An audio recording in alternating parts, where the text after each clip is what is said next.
ಈ ಬಾರಿಯ ಲೋಕಸಭಾ ಚುನಾವಣೆಗೆ ಸ್ಪರ್ಧೆ ಮಾಡ್ತಾರೆ ಆ ಥರ ಚಿಂತನೆ ಏನಾರು ಇದೆಯಾ ಸರ್? ಇವಾಗ ಏನಾಗಿದೆ, ಜನ ಮಾತಾಡ್ತಾ ಇದ್ದಾರೆ, ಮೀಡಿಯಾದಲ್ಲಿ ಕೂಡ ಇದು ಫ್ಲೋಟ್ ಆಗ್ತಾ ಇದೆ. ಬಟ್ ನಾನಿನ್ನೂ ಅದ್ರ ಬಗ್ಗೆ ತೀರ್ಮಾನ ಮಾಡಿಲ್ಲ. ರಾಜಕೀಯಕ್ಕೆ ಲೋಕಸಭೆಗೆ ಸ್ಪರ್ಧೆ ಮಾಡಬೇಕಾ ಬಿಡಬೇಕಾ. ಬಟ್ ಜನ ಅಂತೂ ಸುಮಾರು ಕಡೆಯಿಂದ ಒತ್ತಡ ಮಾಡ್ತಾ ಇದ್ದಾರೆ. ನೀವು ರಾಜ್ಯ ಮಟ್ಟದಲ್ಲಿ ಒಂದು ಕ್ರಾಂತಿಕಾರಿ ಬದಲಾವಣೆ ತಂದಿದ್ದೀರಾ, ಯಾವುದು ಹೃದ್ರೋಗ ಚಿಕಿತ್ಸಾ ಕ್ಷೇತ್ರದಲ್ಲಿ.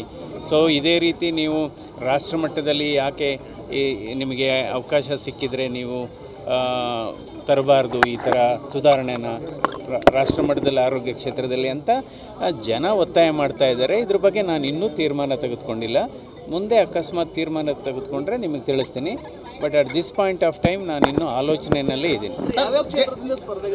ಇಲ್ಲ ಅದು ಫಸ್ಟ್ ಆಫ್ ಆಲ್ ಇನ್ನು ಯಾವುದು ರಾಜಕೀಯಕ್ಕೆ ಬರಬೇಕಾ ಬೇಡವಾ ಅನ್ನೋದ್ರ ಅಂದರೆ ರಾಜಕೀಯ ಅಂತ ನಾನು ಹೇಳ್ತಾ ಇಲ್ಲ, ಅದು ಲೋಕಸಭೆ ಅಂತ ಹೇಳ್ತಿದ್ದೀನಿ. ಯಾಕೆಂದರೆ ನಾವು ಅಕಸ್ಮಾತು ಲೋಕಸಭೆ ಅಂದರೆ ನನ್ನ ಅರ್ಥ ರಾಜಕೀಯದ ಮೂಲಕ ಅಲ್ಲ, ಲೋಕಸಭೆಯೇ ಬೇರೆ ರಾಜಕೀಯನೇ ಬೇರೆ ನನ್ನ ಅರ್ಥದಲ್ಲಿ.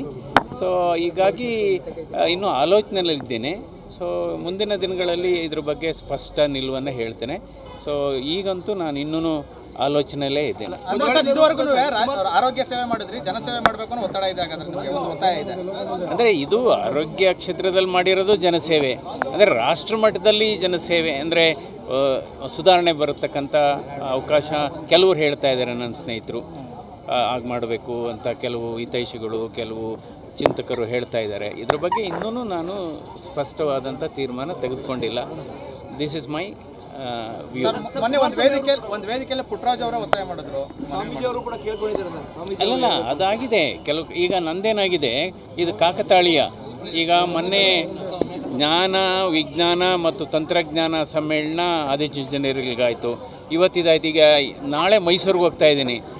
ಅಂದರೆ ಅಲ್ಲಿ ನಾನು ಓದ್ ಕಡೆ ಎಲ್ಲ ನೀವು ಅಲ್ಲಿ ನಿಲ್ತೀರಾ ಅನ್ನೋ ಇದಕ್ಕೆ ಹೋಗಿದೆ.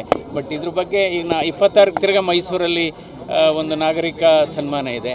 ಸೊ ಅದರರ್ಥ ಇನ್ನೂ ಇದ್ರ ಬಗ್ಗೆ ನಾನು ಇನ್ನೂ ಸ್ಪಷ್ಟವಾದಂಥ ಯಾವುದೇ ತೀರ್ಮಾನ ತೆಗೆದುಕೊಂಡಿಲ್ಲ. ನೋಡೋಣ.